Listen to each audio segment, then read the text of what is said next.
hoje, né, antigamente, que o aio era uma ponte que a lei de Deus nos fazia nos ligar a Cristo. Porém, a palavra aio no grego é paidagogos, do qual vem a palavra em português pedagogo. O paidagogos, na cultura antiga grega, ele era alguém responsável por cuidar dos filhos a partir dos 6 anos de idade. Esse era o paidagogos. Quem eram eles? Eram os guardiões, os guias, o guia das crianças, protegia a criança de perigos, impedia que as crianças se comportassem mal. Crianças, no caso, né? No caso também nós, os adultos. Agora, faça uma comparação com a lei de Deus. Olha só. Além dessas funções do paidagogos, eles também serviam de educadores e professores também. Em resumo, Gálatas 3:24, Paulo via a lei como responsável por educar e por cuidar das crianças. E eu acrescento para vocês, dos adultos também. Deus, na sua imensa sabedoria, nos concedeu esse professor para nos dar clareza mental para que nós pudéssemos saber o caminho por onde devemos andar. Ellen White diz, irmãos, a lei é nossa professora, a lei é nossa professora, que nos instrui para que possamos ter uma conexão viva com Cristo rumo à eternidade. Então, Cristo, Deus foi muito sábio quando nos deixou as suas leis, a tua santa palavra também. Bom, vamos lá então, essa é a lição dessa semana. Nós vamos estudar um pouquinho sobre esse grande instrutor, essa grande instrutora, melhor dizendo, que é a lei de Deus. E eu gostaria já de passar essa bola e fazer uma pergunta para o Dr. Gilson. Dr. Gilson, na parte de domingo, a mesma lei que diz para amarmos a Deus, como disse o verso áureo, que eu não citei, porque sei que vocês vão usar agora nessa parte, amarás o Senhor teu Deus, a mesma lei diz, nós devemos amar e devemos temer. Como nós podemos entender isso aí, Dr. Gilson? Há algum conflito? Bom dia. Bom dia, Flávio. Feliz sábado a todos os irmãos. Antes de adentrar aí, eu achei interessante a citação, né, da Ana, da frase da Cora Coralina, né? Feliz é aquele que transfere o que sabe e aprende o que ensina, né? Então, eu acho que calhou bem com a lição aqui, né? Com o que aconteceu essa semana, né? Na comemoração do Dia dos Professores. Bom, vamos lá. A lição, ela nos mostra, Flávio, que Deus é vamos dizer assim, um educador longânimo, né? É o nosso maior educador, né? Ele tem, apesar dele transmitir a lei, ele espera que realmente a gente assimile, que a gente entenda, né? E que através desse ensinamento e desse entendimento a gente possa conhecer um pouco o caráter dele, né? Efetivamente, com relação à lição, nós temos aqui que Moisés, né, ele foi comunicado por Deus, né, ele teve o privilégio de ser comunicado por Deus. Não sei se foi privilégio, porque a comunicação que ele recebeu, né, de que ele morreria sem efetivamente pisar na Terra Santa, né, na Terra Prometida.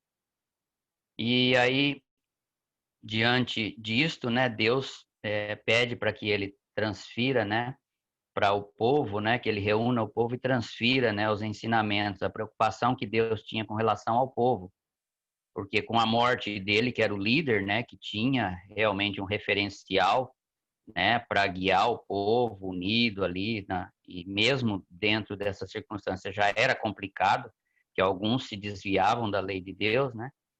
Então, Moisés recebendo essa informação, ele chamou Josué, né, pediu para que reunisse o povo para que ele pudesse se despedir. E aí ele coloca para o povo, né, que o povo deveria, de 7 em 7 anos, né, quando fosse feito, né, o ano da remissão, que é a festa dos tabernáculos, que o povo deveria se reunir. Então ele diz que deveria se reunir todo o povo, né, homem, mulher, criança, estrangeiro que estivesse lá, e que a lei toda fosse lida, né, todo o Pentateuco fosse lido, e fosse lido, né, incessantemente. E esse é um processo de aprendizado, né, era uma preocupação que Deus tinha, né, porque Deus transmitiu essa ordem para Moisés, né, e esse ensinamento. né, de transmissão da lei moral, da lei civil, da lei de saúde, da lei cerimonial, né, para que o povo não se desviasse, né. Como você disse aí, a lei ela serve de aio, né, então ela é pedagoga, é um princípio pedagógico, né. A lei nasce no momento em que, né, a lei nossa, principalmente a nossa, nós né, que temos aí no nosso meio de profissão, a gente sabe que a lei nasce no momento em que a sociedade exige que ela nasça. E a lei, na verdade, ela não a gente não deve temer a lei, né? Então, a lei, ela deve servir como um parâmetro, né? Como um muro realmente de proteção. E Deus, né, sabendo disso, né, que haveria necessidade de todo aquele povo, né, com a morte de Moisés, não se desviar, né, dos seus caminhos, então ele determinou que de 7 em 7 anos o povo fosse reunido e que isso fosse transmitido incessantemente, né, para que o povo conhecesse. Porque sem o conhecimento da lei, não tem como, ninguém consegue conhecer realmente o caráter de Deus. Então não há como temer a Deus, né? Não há como amar a Deus sem o conhecimento, né, efetivamente de quem ele é, né, da sua lei, dos princípios, né, que ele institui. Então, efetivamente foi essa a preocupação de Deus para com o povo, né? A partir da morte de Moisés. E eu não sei se você me permite, mas eu gostaria de fazer uma pergunta, né, para Ana Sensolin, Claro. né, que ela pudesse participar. Perguntaria para ela por que que amar, e depois eu gostaria, se ela me permitir também, só de concluir. Por que que amar e Claro. temer a Deus não são ideias, né, contraditórias, incompatíveis e nem conflitantes? Beleza, doutor Gilson. Bom, primeiro, nós devemos entender qual que é, né, o significado de temer e amar. E a partir daí, então, nós vamos dando sequência.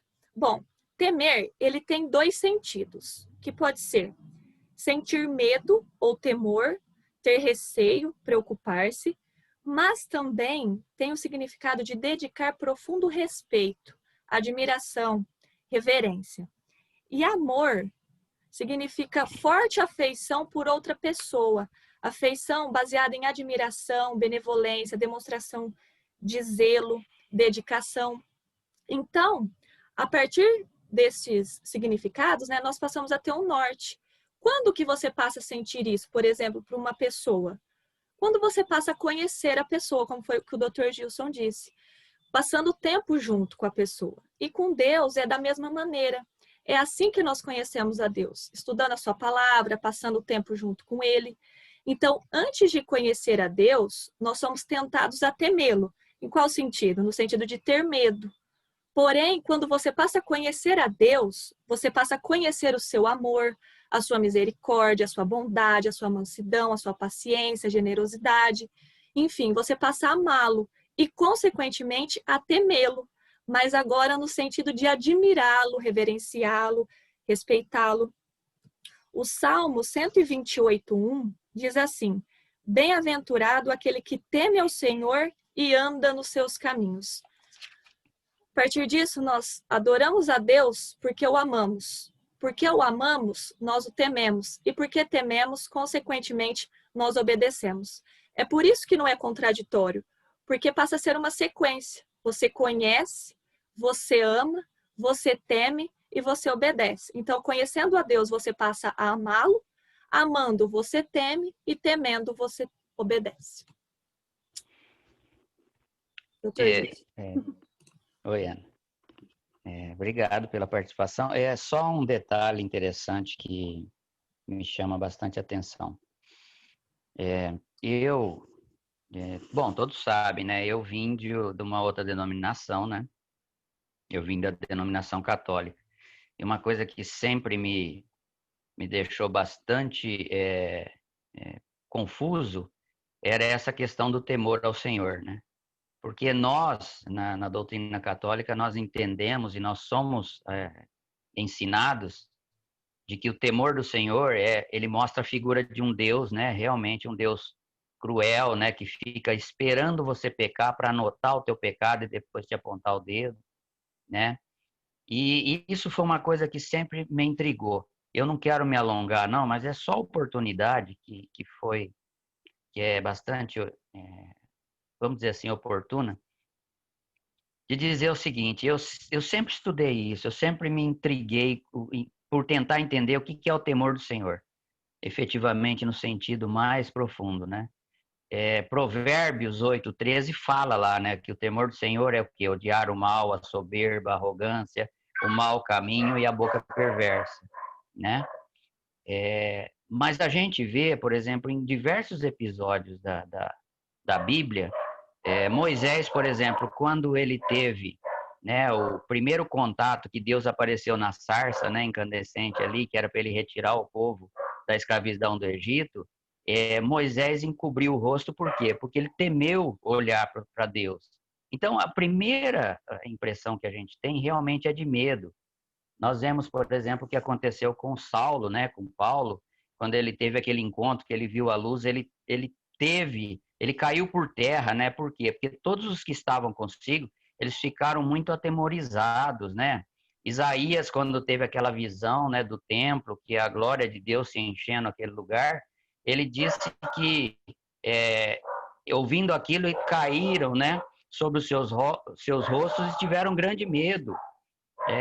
E aí nós podemos citar Pedro, né, por exemplo, quando ele lança a rede, né, pescou a noite inteira, não pegou nada, Jesus pede para que ele vá e jogue a rede. Quando ele puxa, que ele percebe, né, quando ele volta com a rede cheia, que o barco quase afunda, que ele percebe diante de quem que ele estava, né, ele conhecia, todos esses tinham conhecimento. O que ele faz? Ele prostra-se diante do pé de Jesus, dizendo: Senhor, ausenta-te de mim, né? Então ele tem essa noção. E a lição fala que Moisés sugeriu, olha, que o conhecimento e o temor são um processo, não uma relação imediata de causa e efeito, né? Nós temos aqui outros exemplos. João, né, quando estava na ilha de Patmos, lá quando ele recebeu a revelação, ele diz que caiu como morto, né? E em todas essas ocasiões, Flávio, Deus sempre fala: não temas, né? Toda vez que Deus se pronunciou, né, na palavra, na Bíblia, quando ele apareceu, quando ele falou diretamente para alguém, imediatamente ele diz: não temas. Então eu acho que esse liame entre não esse medo, esse temor, medo que a gente tem, não de quem é a pessoa que está falando, mas do que ela significa, do poder que ela tem para fazer, né? E aí, a partir do momento em que a gente tem, né, uma noção exata de quem é Deus através desse aprendizado, é que esse primeiro medo vai embora, né? Que como está lá em 1 João 4:18, né? Porque o perfeito amor lança fora o medo, né? Então, esse eu acho que é o liame. Ele fica muito próximo entre realmente o medo, o temor do medo e o temor da reverência, do respeito, de saber quem é Deus, saber do amor que ele tem, né? Porque todas as vezes dá a entender o seguinte, olha, que quando Deus se manifesta, a gente tem essa noção do tamanho da grandeza dele, do tamanho do poder dele e da nossa insignificância, né, do tão imerecido, né, amor que nós temos, que a gente realmente cai, né, que a gente desmaia, né, diante da presença de Deus, e Deus bondosamente, com amor de pai, como a lição dá o exemplo aqui, né, como um pai amoroso, ele coloca a mão sobre a nossa cabeça e diz: calma, não tenha medo, né? Eu sou um Deus de amor. Então eu acho que o que eu entendi, o que eu consegui entender do temor é isso, é esse liame que existe entre o nosso medo, efetivamente, né? Medo porque nós sabemos que nós somos pecadores, que nós, se Deus fosse um Deus de extrema justiça pelo que nós fazemos, nós seríamos fulminados diante da sua presença, né? Mas não, Deus, ele sempre diz: não tenha medo, porque eu sou um Deus de amor, eu sou longânimo, né? Eu sou misericordioso. É isso, perdão aí por estender, mas eu acho que isso sempre me intrigou. eu vinha de uma doutrina que ensinava que Deus era um Deus cruel, né? Que Deus era um Deus que ficava anotando no livrinho lá, né? Não que não haja, né, no nosso livro da vida as anotações, mas que ele só apontasse o dedo. 10, doutor Gilson. O Flávio, Flávio. posso interromper um pouquinho? Opa. Quem é? Vamos lá. É o pastor. Bom dia, pastor. Gente, bom sábado. Bom sábado. Estava aqui ouvindo a explanação do Dr. Gilson sobre o temor de Deus. Muito boa. Parabéns, Dr. Gilson. Show de bola. Eu só estou passando bem rapidinho aqui para desejar parabéns para vocês pelos 167 anos da Escola Sabatina. Essa grande escola que talvez seja um instrumento da igreja mais poderoso para manter a unidade da igreja, o crescimento da igreja e o contato constante da igreja com a Bíblia. E quero parabenizar todos vocês que mesmo com a igreja, com os cultos de sábado ainda fechada, né? Vocês estão aí dedicados no Zoom, uma boa participação, empenhados, e parabéns para vocês. Eu queria também dar a minha saudação especial para os professores da Escola Sabatina. Essa semana a gente celebrou o Dia dos Professores e eu queria agradecer muito o empenho de todos vocês que são professores da Escola Sabatina, que dedicam tempo durante a semana para preparar o material, para estudar a lição com mais horas, mais dedicação, para poder compartilhar o conteúdo no sábado. Gente, Deus abençoe muito vocês. Posso fazer uma oração por vocês, pelos professores e por cada um de vocês, bem rapidinho? Só, desculpa atrapalhar, chegar no meio aí do negócio, mas só a bênção de Deus, às vezes, ela vem em momentos inesperados. Tá bom? Vamos orar, então. Querido Deus e Pai, eu te peço uma bênção, Senhor, sobre cada um dos professores da Escola Sabatina, do Jardim Alvorada, que o Senhor continue derramando sobre eles o Santo Espírito. Senhor Deus, abençoe, Pai, por favor, também, a nossa Escola Sabatina, para que ela continue crescendo, cada vez alcançando mais pessoas para o Teu reino, fortalecendo nossa fé e proclamando a Tua mensagem. Abençoe, Senhor, este sábado e cuide de nós. Em nome de Jesus, amém. Amém. Valeu, Gente, pastor, e parabéns para o senhor também, porque o pastor tem que ser um professor nato, né? Tá bom, muito obrigado, gente. Valeu, gente. Feliz sábado para vocês. Parabéns a todos os professores da Escola Sabatina e os que não são da Escola Sabatina também, que são professores na vida. Parabéns para todos vocês aí e parabéns pelos 107 anos da Escola Sabatina. Gente, feliz sábado. Deus abençoe vocês. Tchau. Valeu, pastor. Tchau, tchau.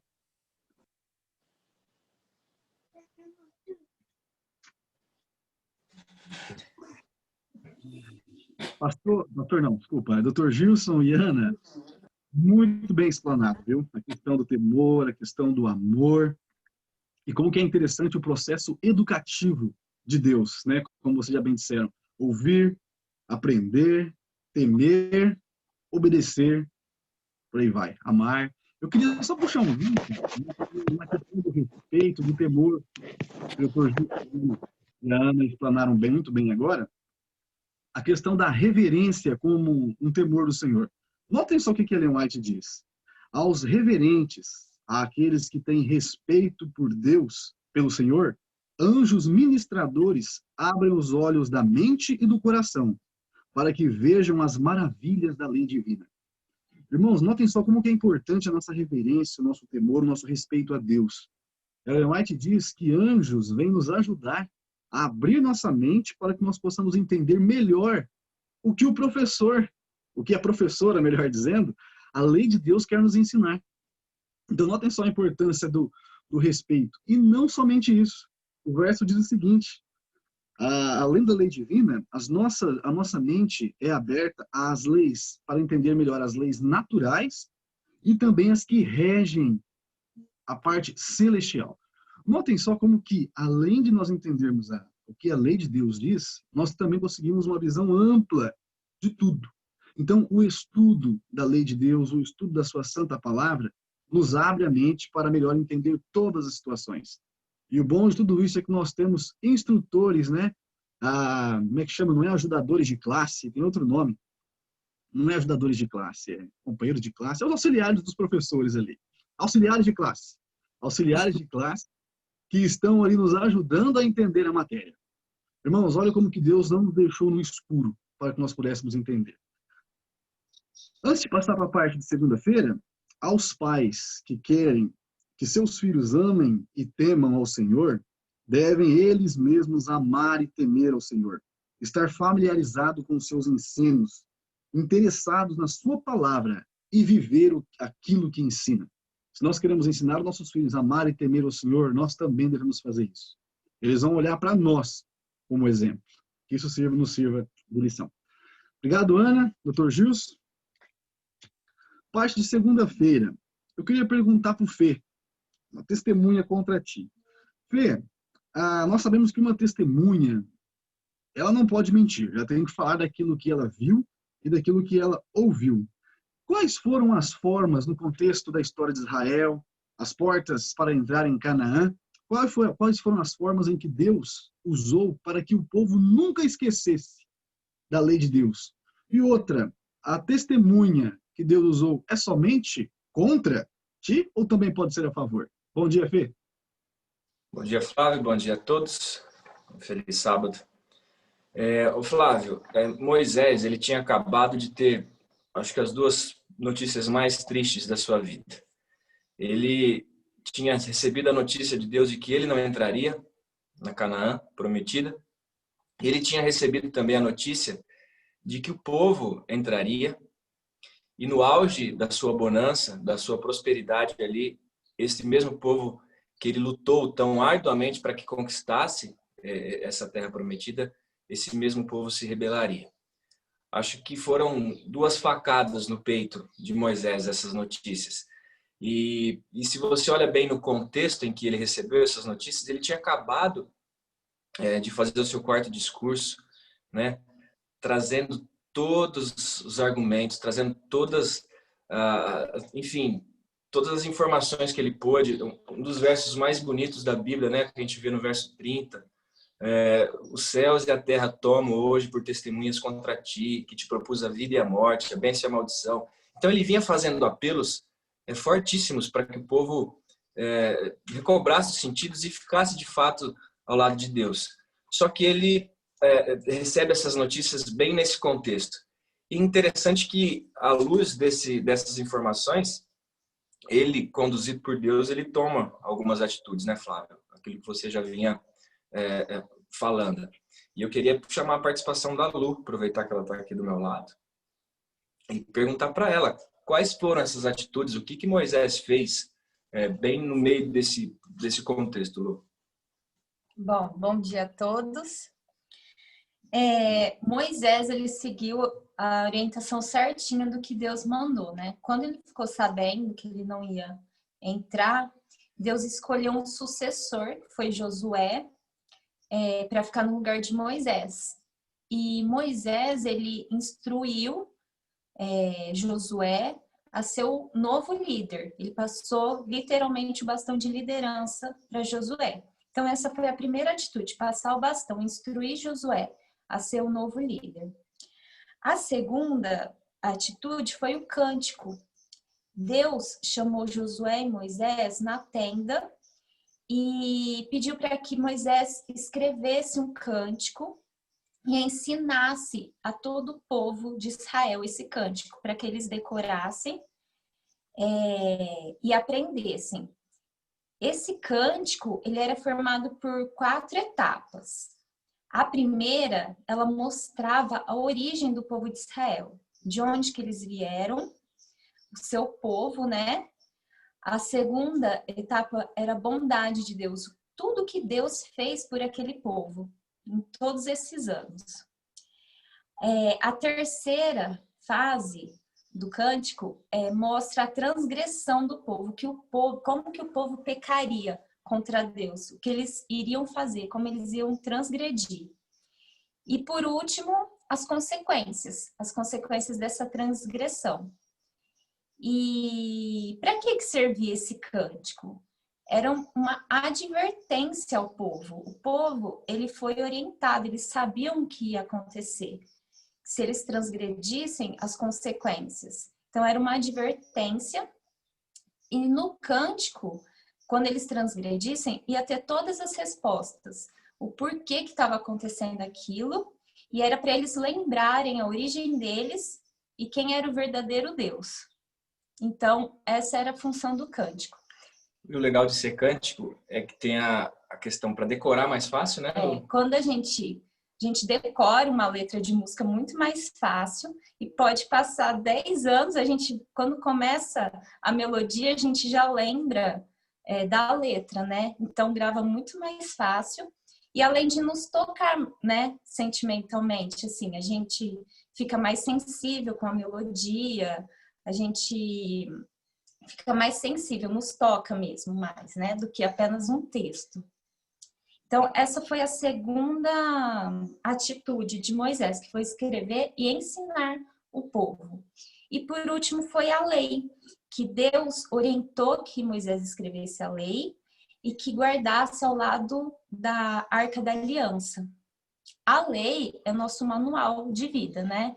Nosso manual de como a gente deve se portar, se comunicar com Deus, com o próximo, e por isso a importância de colocar a lei do lado da Arca da Aliança. Então Moisés fez certinho, deixou tudo pronto, conforme Deus orientou para sua partida.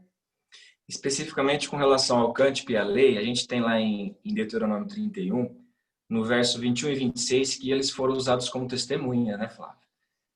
E o que é uma testemunha? Testemunha é aquela pessoa que está apta a contar, que está apta a compartilhar sobre a sua experiência, né, sobre a existência, sobre a natureza e as características de um fato.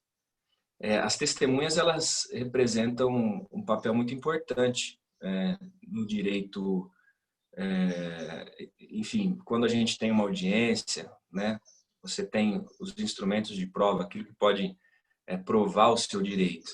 Às vezes é uma prova documental, mas a prova testemunhal, especialmente na justiça trabalhista, por exemplo, aqui no Brasil, é comum fazer uma prova testemunhal, porque é alguém que diz de fato daquilo que ela sabe, da existência, da natureza e das características. Só que, quando olhamos o texto que eu mencionei, o verso 21 e o verso 26, nos é dito que tanto o cântico quanto a lei, eles serão testemunhas contra ti, né? Que a lei seria uma testemunha contra ti e o cântico também faria testemunho contra. E eu queria perguntar para a Lu, de fato, eles representam um testemunho contrário ao povo e a nós, ou eles poderiam eventualmente ser uma testemunha favorável? Então, primeiro, o cântico, o que ele mostrava? Ele mostrava para o povo a transgressão, o pecado daquele povo específico, né? Do povo de Israel naquela época. E a lei, ela mostra para todos hoje, desde a antiguidade até hoje, os nossos pecados. Ela nos indica, nos mostra o que estamos fazendo de errado, mostra os nossos pecados. E em Romanos 3:20 fala que a lei serve para que tenhamos o pleno conhecimento do pecado. Em Romanos 3:23 fala que todos nós somos pecadores, que todos pecaram. Então, é impossível que a lei ela seja uma testemunha a nosso favor, porque todos nós somos pecadores e ela serve para quê? Para nos mostrar realmente os nossos pecados. E, além disso, ela mostra que somos pecadores, mostra os nossos pecados, mas ela serve também para nos mostrar a nossa dependência de Jesus Cristo e da graça de Deus para sermos salvos. Porque a lei jamais ela vai nos salvar, porque é um testemunho contra nós. Mas ela nos mostra a nossa dependência de Jesus Cristo e da graça divina. Quando a gente olha para a lei, né, nós vemos que ela vai trazer detalhes da existência, da natureza e das características do nosso pecado, do nosso erro. Então, pensemos nós, eu, Felipe, sendo apresentado em juízo, né, e a única coisa que eu tenho para me acompanhar é a lei. O que vocês acham que vai acontecer? Eu posso ser a melhor pessoa, né, do mundo, né? Mas eu jamais serei igual a Cristo. Igual a Lu mencionou em Romanos 3:23, todos nós pecamos e carecemos da glória de Deus, carecemos da graça de Deus. Então, a lei, ela jamais poderá ser uma testemunha favorável. Se assim o fosse, Flávio, nós poderemos usar as nossas obras como instrumento e como prova de santidade para nos salvarmos. E nós sabemos que a lei não se presta a isso. E aí entra o caráter pedagógico da lei, o porquê que nós precisamos, de fato, então, obedecer à lei. Nós, quando olhamos para a lei, nós vemos a nossa necessidade de Cristo. Então, a lei, ela nos conduz a Cristo, que é o que fala o verso 24 aí de Romanos 3. Olhando para a lei, nós vemos que somos pecadores e carecemos de Cristo. E assim, nós nos aconchegamos mais aos pés de Cristo. Amém, Fê. Amém, Lu. Muito boa. Olha, vou ser sincero com vocês. Vocês falaram tudo o que eu poderia acrescentar.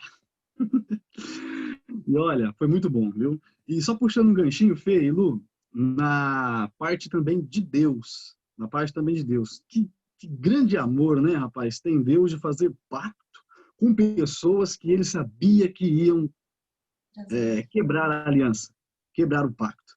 E eu achei legal um comentário que diz o seguinte, né? Imagine só o pessoal cantando isso aí em tempos de paz, com casas fartas, com a roça toda florescendo, crescendo com filhos fortes, não tendo que brigar com nenhum tipo de inimigo.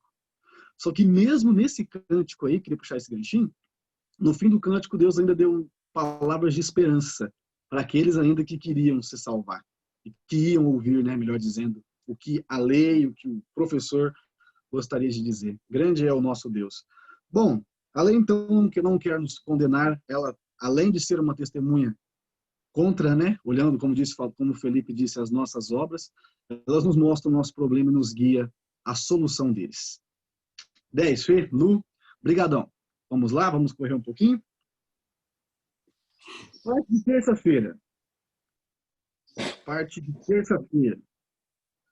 Nazareno, existem vários livros que diz quais os segredos do sucesso. Um deles me chamou a atenção.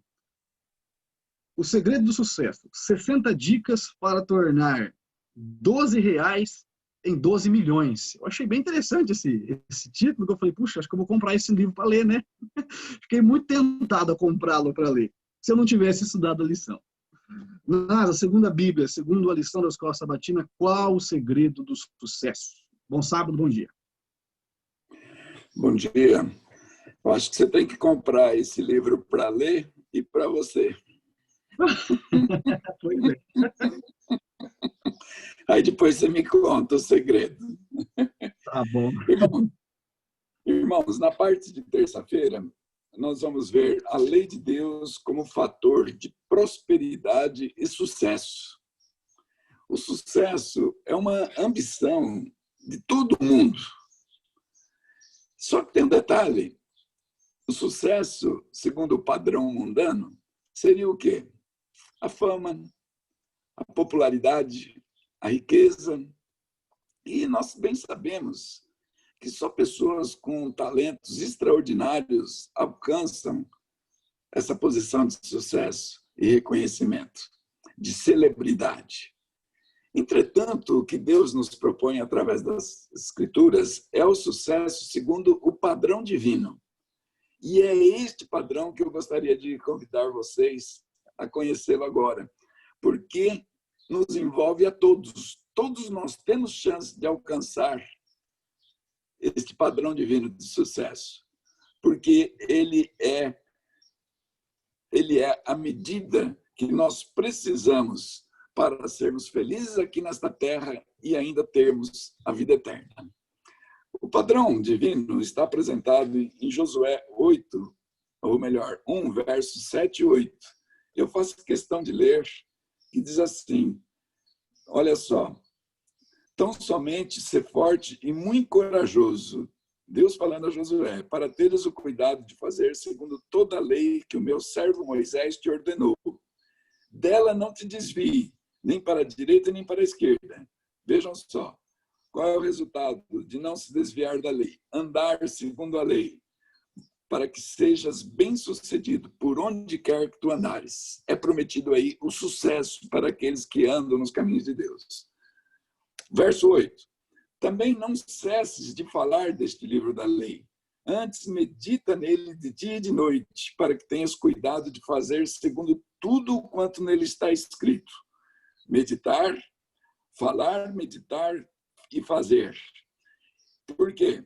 Então, farás prosperar. Você vai fazer prosperar o teu caminho e serás bem-sucedido. Obterás o sucesso novamente.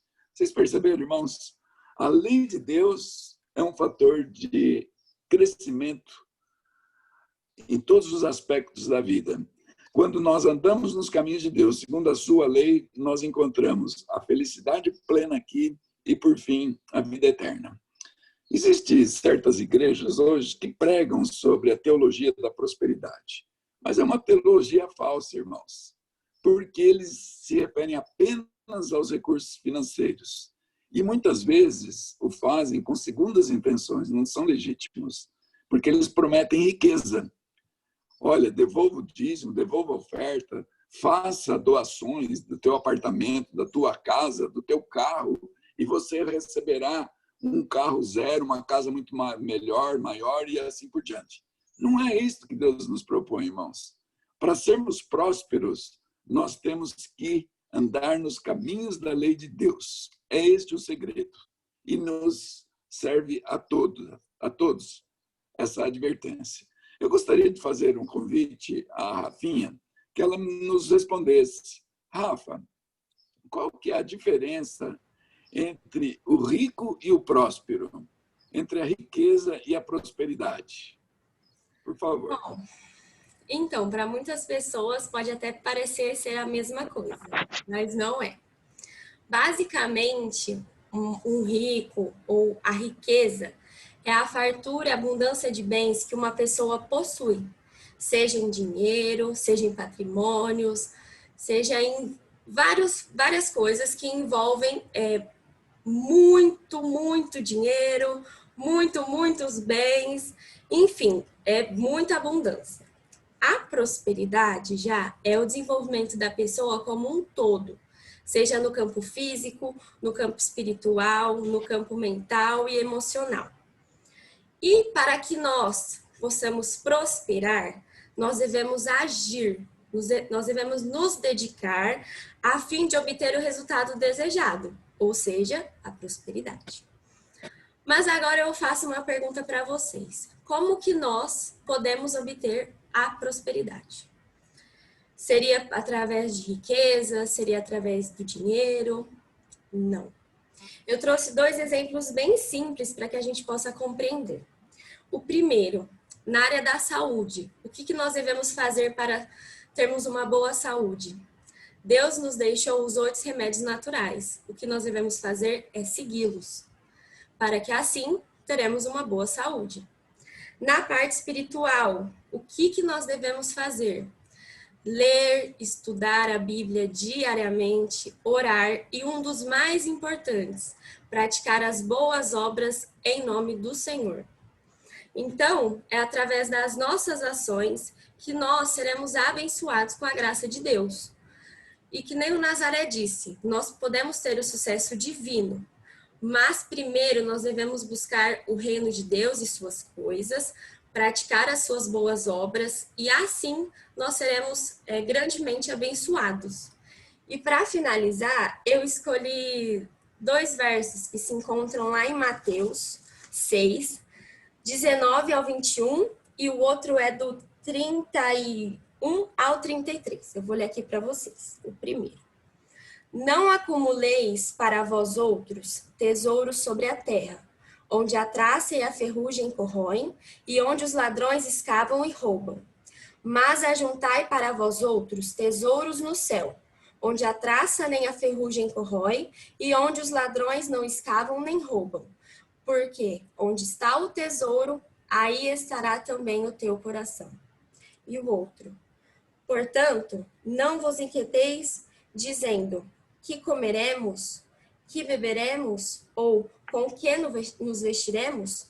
Porque os gentios é que procuram todas essas coisas, pois vosso Pai Celeste sabe que necessitais de todas elas. Buscai, pois, em primeiro lugar o seu reino e a sua justiça, e todas essas coisas vos serão acrescentadas. Então, para que nós queremos a sucesso, que nós queremos bênçãos, nós devemos correr atrás e, principalmente, devemos buscar as coisas de Deus e praticá-las na nossa vida. Legal, Rafa. Já está escolhida a nossa nova professora para o trimestre que vem, né, Ana? Muito bom, muito claro. Irmãos, apenas para dar uma pincelada final.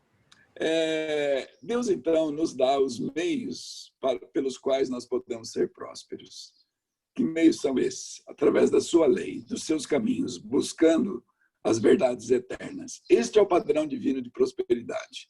Poderemos prosperar em qualquer área da vida, da existência humana, segundo informou a Rafa, inclusive na financeira.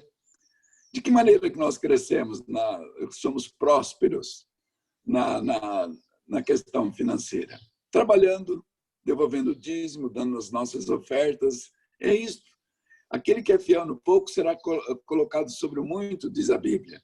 Então, nós confiamos sempre nisso, de que, sendo fiéis a Deus, Ele pode nos confiar bênçãos maiores.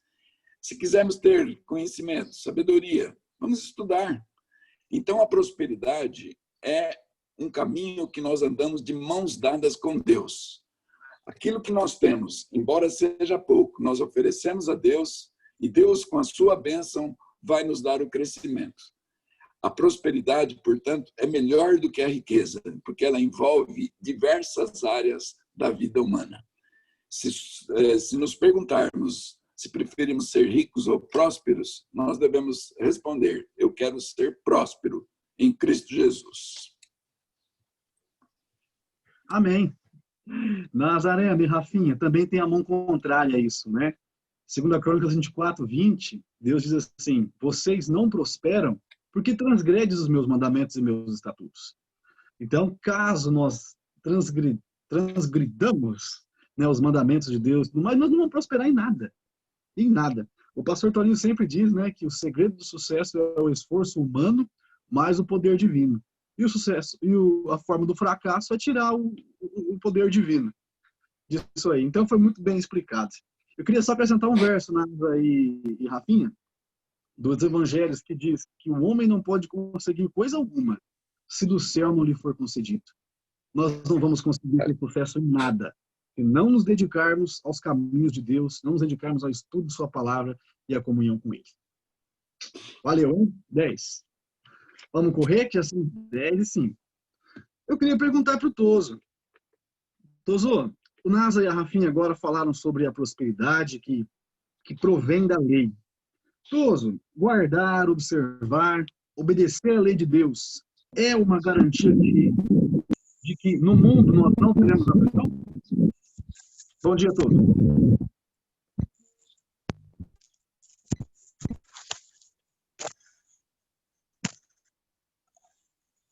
Aí, pô, tá bem quadrado agora. Tá nos ouvindo, Toso? Pode falar. Tá ouvindo? Opa, agora sim, pode falar. Estou ainda mexendo com as coisas aqui. Bom, mediante a pergunta, Flávio, só existe benefícios em obedecer. Só obedecer os preceitos do Senhor e dirigir bem o povo de Israel. Eu sempre disse que se ele obedecesse os mandamentos da lei, ele prosperaria. E eu vou falar rapidamente, mas não vou tomar muito tempo. Eu diria, é um momento oportuno de falar que nós pertencemos à igreja próspera. A igreja adventista é uma igreja próspera, porque obedece aos de Deus e tem a fé em Jesus. Ela tem o testemunho de Jesus, que é o Espírito de profecia. Uma igreja rica nos ensinamentos de saúde. É uma igreja rica de Deus. E ela é rica e próspera em hospitais, em escolas, em lanchas para atender os necessitados, os ribeirinhos necessitados. Ela é rica em igrejas e, particularmente, nós devemos ser agradecidos, porque nós somos filhos de pertencer a uma igreja. Nossa igreja da Alvorada, uma igreja próspera, linda. Quando eu levei o Rodrigo pela primeira vez lá na igreja, ele disse: todos ambiente celestial, que jardim, que igreja bonita. Então nós devemos ser agradecidos por pertencermos a uma igreja própria. E isso nós devemos sempre ter em mente. Nós somos prósperos pela igreja. Agora, existe dificuldade para os que obedecem à lei? Existem dificuldades. Agora, temos que estar cientes que Deus, ele decide e atua conforme melhor prover. No caso de Ezequias, ele era fiel a Deus. Ele fez o que era reto, verdadeiro e bom perante Deus. Ele fez o que era certo no serviço, na casa de Deus, na lei, nos fundamentos. Ficou a Deus de maneira correta e ele prosperou. Mas, por isso que nós devemos ser sempre fiéis a Deus, sempre obedientes. Foi dito sobre o temor. O que é o temor? Nós devemos ter temor em desobedecer a Deus. Nós devemos ter temor em não obedecer a Deus. Porque Ezequias prosperou, mas teve. Senaquerib odiou, ameaçou e desafiou. E Ezequias mostrou o bilhete de Senaquerib perante Deus. Deus defendeu o seu povo. Sírios. Mas Ezequias, como se comportou? Ele foi interrompido por nações que tinham medo também dos assírios. Ele ficou doente, ele se exaltou. Aí, uma ameaça para ele, ia se arrepender. Mas ele se arrependeu. Então, o ser humano é estável. Nós devemos sempre estar atentos ao Deus. Às vezes, as consequências por nos distanciarmos, às vezes, da obediência a Deus. Isso traz consequências. E sempre seremos verdadeiramente obedientes a Deus. O sofrimento por parte dos fiéis. Batista. Ele foi decapitado. Ministério curto. Por que ele foi decapitado? Porque naquela circunstância Deus permitiu. A decapitação é um negócio sinistro. Mas que é ser morto em 10 segundos de eterna pela frente. Acredito até que na ressurreição de Cristo Jesus, João Batista citou também, ressuscitado está. Então, o galardão daqueles que são fiéis. Paulo disse que ele se gloriava em Deus, ele se gloriava nas suas ações, seus martírios, nas suas dificuldades, porque quando ele dizia, o fraco é que é forte. Por amor a Cristo, eu glorio as minhas dificuldades, estando com os fortes. Jó, acho que vai ter que correr um pouquinho, Tô. Está travando bastante a tua conexão. Está travando? Não está dando para entender um pouco, mas está travando demais. Você está travando as conexões, porque não adianta continuar falando. Melhorou? Ele vai e vem, sabe? Dá para ouvir uma frase, a outra não dá. Mas pode continuar, eu sei que vai passar a bola já. Não, eu passo para o Aquiles, então. O Aquiles vai falar sobre... Eu ia falar de Jó, que perdeu tudo, mas teve a fidelidade a Deus, né? Eu diria só entender sobre o Salmo 146. Está dando para ouvir? Está dando para ouvir. Salmo 146. Deus nos diz o seguinte: Ele ama os justos e abençoa os justos, cuja prosperidade é colocada a serviço de Deus. E Deus vai fazer justiça aos oprimidos. O perdão será dado. A recompensa é eterna ao lado de Deus. O Aquiles vai falar agora sobre o sofrimento de Reis, mediante Hebreus 11. Beleza, Bom dia a todos. Posso começar? Vamos lá. Bom dia a todos, feliz sábado. Bem, tem um registro que está escrito: no mundo tereis aflições. Então, nem sempre aquele que é obediente ao Senhor aparentemente se dará bem.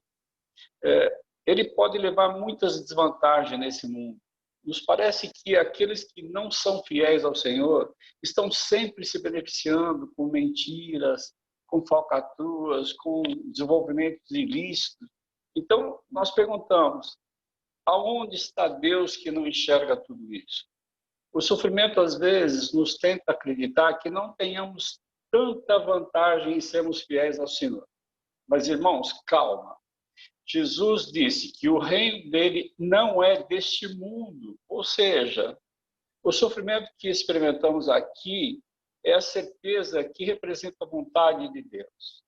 É aquele que, apesar da dor da fornalha do fogo ardente, da cova dos leões, de qualquer outra situação complicada que enfrenta por causa da fé e a obediência que nós temos a Deus, no final nós triunfaremos. Sejamos fiéis até a morte, porque darei a coroa da vida. Hoje, aparentemente, o ímpio pode estar levando vantagem e prosperando em relação a nós que somos fiéis ao Senhor. Mas isso é ilusão, pois eles prosperam porque essa é a única vida que eles têm. O final da história nós já sabemos: a vitória será somente nossa, que temos fé no Senhor. Então, vamos aguentar a pressão, vamos segurar a onda, né? Pois a história será boa para nós, fiéis servos de Deus que nós somos. Eu fui bem sintético por causa do tempo. Eu tenho algumas anotações a mais aqui, mas não sei. Tá certo, seu Aquiles. Todos também. Em suma, só completando, né, eu recomendo que, para quem ainda não leu, para ler o livro Caminho a Cristo. Né, no caminho intitulado Expulse a Dúvida, nós encontramos o desafio que Cristo enfrenta durante a pergunta para as quais nós não temos resposta, né? Lá está registrado: o Senhor nunca exige que creiamos em alguma coisa sem nos dar suficiente prova sobre o que fundamentamos nossa fé. Sua existência, seu caráter, a veracidade da sua palavra baseiam-se todos em testemunhos que falam a nossa razão. E esses testemunhos são abundantes. Todavia, Deus não afasta a possibilidade da dúvida.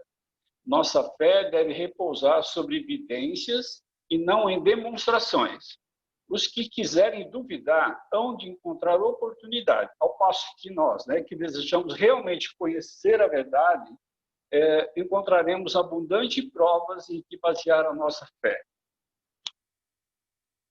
Seu Aquiles, quero usar a frase do senhor: evidências do cuidado de Deus. Esse é um dos grandes benefícios de estudar a lei de Deus. Vamos colocar a lei, né? Quando eles se referiam à lei, eles não estavam falando apenas dos 10 mandamentos, mas os 5 primeiros livros da Bíblia, que estão ali: a história de Abraão, a história do dilúvio, a história do Jardim do Éden, todas aquelas histórias ali. Então, em suma, né, Toso, irmão Aquiles, é garantia de não sofrermos? De modo nenhum. Nós vivemos em um mundo onde o príncipe do pecado reina, onde Satanás está tentando nos devorar como um leão. Então nós vimos na história de Jó, vimos na história de João Batista, porém Deus usa esse sofrimento para também nos polir. O ouro, né, ele não é purificado na água, nas coisinhas mais frescas. Ele é purificado no fogo. Nós também somos ouro nas mãos de Deus. Então, Deus também usa esses sofrimentos aqui. E quando nós estudamos a lei, como o irmão Aquiles disse, nós temos evidências do cuidado de Deus. Então, nós não precisamos ficar pensando assim, puxa, por quê? Eu faço tudo correto, sigo a Deus, devolvo meu dízimo, faço isso, faço aquilo e estou sofrendo. Nós estudamos há 5 anos atrás a lição de Jó e vemos isso. Eu queria apenas falar um verso de Ellen White, que ela diz o seguinte: se nesses momentos, né, de dúvida, como o irmão Aquiles disse agora, se nesses momentos pudéssemos discernir com percepção espiritual o significado das providências de Deus, veríamos anjos procurando nos salvar de nós mesmos, esforçando-se para firmar nossos pés num fundamento mais firme que os montes eternos. E nova fé, nova vida jorrariam para dentro do nosso ser. Sofrer, todos nós iremos sofrer. Mas, pelo estudo da lei de Deus, nós temos evidências de que Deus cuida de nós. E ponto final. Amém? Obrigado, Aquiles. Obrigado. Todos. Vamos tocar adiante. Só rapidão. De qualquer maneira, só concluindo o que você comentou, na jornada cristã, nunca teremos explicações para tudo. Sempre existirão perguntas sem resposta, né? Mas nós podemos caminhar pela razão até certo ponto. Depois, nós precisamos andar pela fé. Paulo escreveu para Hebreus, eu não me lembro exatamente, mas acho que a fé é a certeza de coisas que se esperam, a convicção de fatos que não se veem. Então, isso já está na Bíblia. Bom, irmãos, ter dúvida não diminui nosso cristianismo.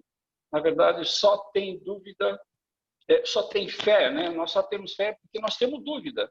Quem tem certeza de tudo não precisa de fé. Porém, quando nós conseguimos enxergar tudo, mas mesmo assim acreditamos, isso se chama o primeiro passo para a fé, né? Sem fé é impossível agradar a Deus, porque é necessário que aquele que se aproxima de Deus creia que Ele existe, né? A fé começa pelo conhecimento da palavra, eu acredito em Deus, depois pela confiança, eu confio em Deus, e depois vem a nossa entrega. Por isso é importante a gente insistir no conhecimento da palavra de Deus. E lembrando que a nossa pátria não é daqui, nossa pátria é celestial. Obrigado, senhor. Irmão Juraci, qual é o nosso maior exemplo em obediência à lei? Bom dia. Bom dia, Flávio. Bom dia a todos. O nosso maior exemplo é Jesus. Há uma frase muito interessante que dizem, ou que está escrita em um dos livros, diz assim: a lei é a expressão do caráter de Deus. Jesus é Deus. Então, nós podemos também dizer, Jesus é a lei encarnada. Então, o que acontece? Jesus, pelo texto que nós vemos aqui na lição, diz o seguinte, que ele, já no texto de Lucas, demonstrou submissão à lei. E ele honrou o 5º mandamento, quando ele honrou o pai e a mãe. Mesmo sabendo quem ele era, mas ele se tornou submisso aos seus pais terrestres. Não é? E também em Filipenses diz que, mesmo ele sendo Deus, ele se tornou, ele era humilde. Não é? Ele abdicou das condições da divindade para se tornar um de nós. Não é? Então, a gente vê que Jesus foi o nosso exemplo de obediência, de lei. Um dia desses ouvi o Dr. Rodrigo Silva falando no NASP São Paulo. Ele disse o seguinte, imagine você num aeroporto e tem um avião e uma das asas do avião chama-se lei. A outra asa do avião chama-se graça. Você poderia fazer o avião decolar se tirasse uma dessas asas? Assim, não gostei dessa asa que está escrito lei, eu vou cortar. Vou tirar essa asa. Como que você decolaria? Bom, aí você diz, não, eu gosto da lei, eu vou tirar essa asa que está escrito graça. Então, você tira a asa chamada graça. Como é que você iria decolar? Não tem como, sabe, a gente anular a lei ou dizer que a lei não serve Porque a lei, na verdade, é o que nos conduz a ter uma vida de humildade, de bênção, de bondade, como Jesus teve. Então, se não quisermos seguir a lei, quisermos seguir só Jesus, só seguir Jesus nós vamos guardar a lei, porque Jesus é a lei encarnada. Não é? Então, temos que ter na nossa mente essa visão de que Jesus é a lei encarnada. A Ana gostaria de fazer um breve comentário, pode ser? Claro. Como já foi dito, que nessa semana foi comemorado o Dia dos Professores, e todos nós somos o que somos porque recebemos influência de professores na nossa vida. Professores que eram graduados ou que não tinham nenhuma formação acadêmica, mas de qualquer forma foram nossos professores. E isso nós devemos, o que somos devemos a eles, né? E temos que lembrar que nós também somos professores, quer sejamos graduados para isso, quer não. Por quê? Diariamente nós estaremos influenciando os que estão ao nosso redor, né? E daí eu gostei bastante da frase que está aqui na lição mesmo de quinta-feira, que diz o seguinte: como professores, há modelo melhor para apresentar aos alunos do que Jesus e sua obediência ao Pai? Então, a vida de Jesus é o melhor exemplo para qualquer professor seguir e passar para os seus alunos. E nessa fase de pandemia, como eu gosto muito de ler, eu li um livro que eu gostaria de recomendar. É da Casa Publicadora, que chama-se Sonho Impossível.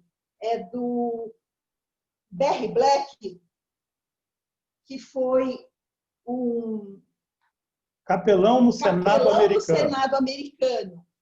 E nesse livro ele conta a vida dele e ele conta como ele deve tudo que ele se tornou aos professores que ele teve, desde a mãe até todos os mentores que passaram na vida dele.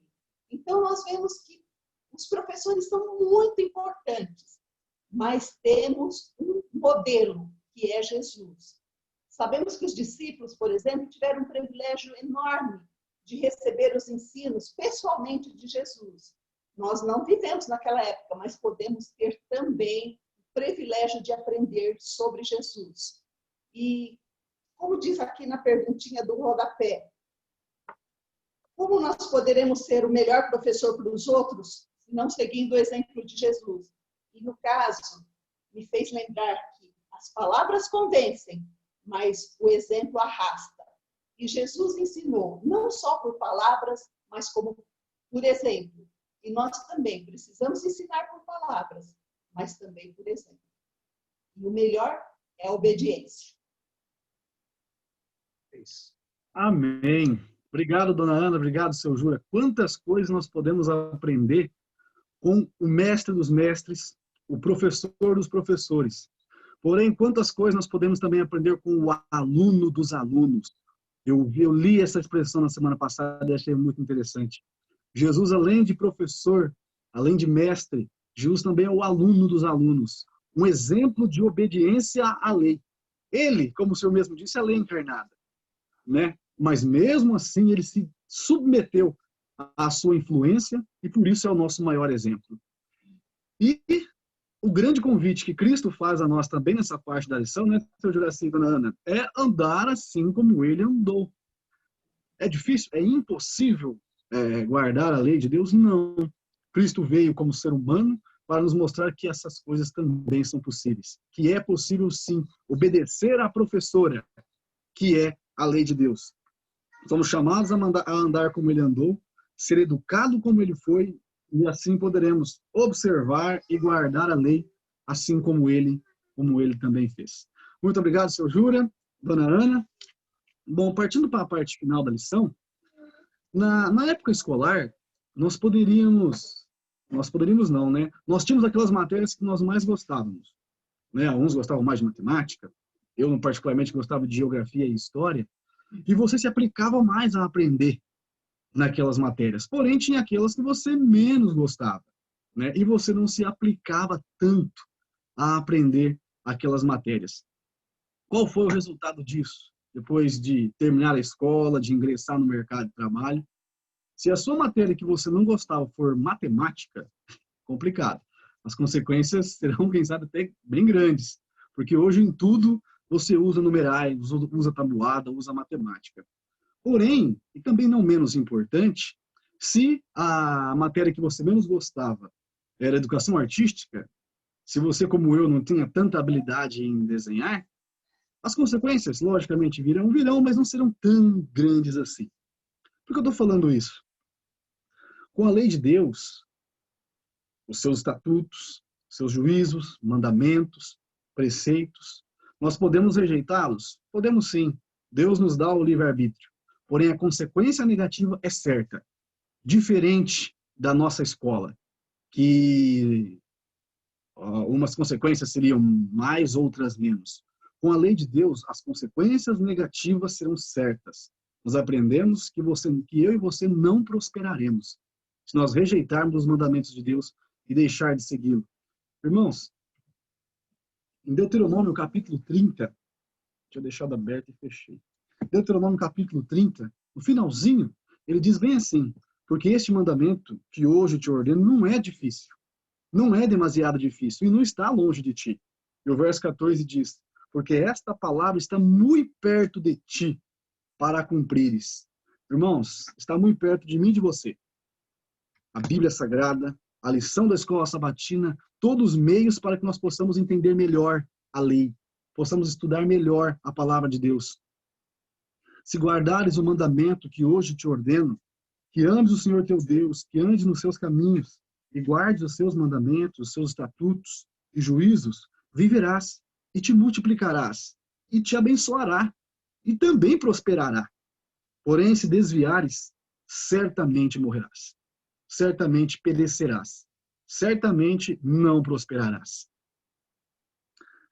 No fim, Deus dá o apelo a nós, e é o apelo que eu gostaria de terminar também essa lição com ele. No verso 19. Escolhe, pois, a vida para que vivas. Escolhe obedecer a lei para que vivas. Tu e a tua descendência, amando o Senhor teu Deus, dando ouvido à sua voz e apegando-te a ele. Pois disso depende a tua vida, a minha vida e a nossa longevidade também. Irmãos, Deus nos escolheu para que nós pudéssemos andar nos seus caminhos. Nos deu todas as diretrizes, nos deu todas as evidências e motivações para permanecermos nos seus caminhos. Nós não podemos escolher errado. Nós não podemos escolher errado. Ainda que soframos neste mundo, nós devemos estar sempre no caminho correto, estudando a lei de Deus, seguindo e observando.